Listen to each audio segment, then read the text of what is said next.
আসসালামু আলাইকুম। আমি মোহাম্মদ আবুল কালাম আজাদ খামারি পণ্য থেকে বলছি। আমার এটা অর্গানিক শপ। এই আপনাকে মধু দেখাচ্ছি। মধুর এখানে যে পর্দাটা, এই পর্দাটা থাকা মানে এখানে কোনোভাবে কেউ মধু ঢোকাতে পারবে না। আর যে চাকটাতে পর্দা থাকে না, দেখবেন যে এরকম থাকবে, তারপর এটার মতো হয়ে যাবে অনেক সময়। এইটাতে আপনার মধু কেউ ঢোকাতে পারবে না। দেখছেন? এবার আরেকটা দেখেন যে বালতির মধ্যে, এই বালতিতেও দেখেন এখানে কেউ মধু ঢুকানোর কোনো বাপের সাধ্য নাই, যেখানে ডুপ্লিকেট করবে কোনো নাই। আর একটা চাক দেখাই, এখানে এখানে পুরোটাই পর্দা আছে।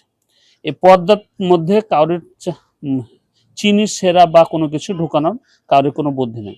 এই সমস্ত মধুগুলো যারা চাক দেখে কিনে নেবেন তাদের 100% নির্ভেজাল পাবেন। এরপরে অনেক সময় অনেকে চিনি দিয়ে করে, সেটা হলো আলাদা জিনিস। তবে একটা জিনিস সবসময় খেয়াল রাখবেন, গ্রীষ্মকালের মধু সব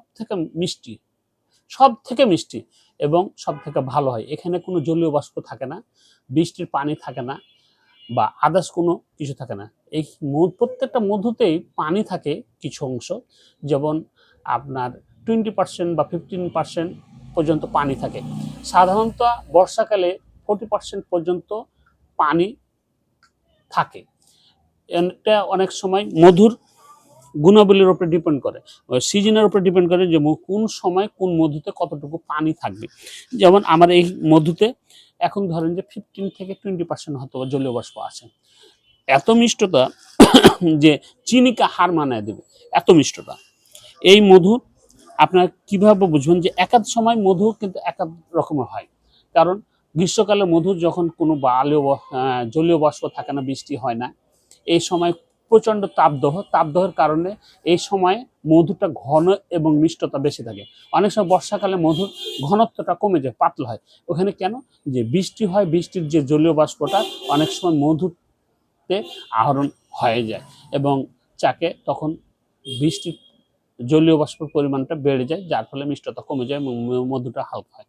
শীতের সিজনেও মধুটা কম, মানে ওখানে প্রায় 25 বা 30% থাকে, কারণ শীতকালে অনেক সময় শীতের যে শিশির বিন্দু পড়ে, এই কারণে মধুটা অনেক সময় পাতলা হয়।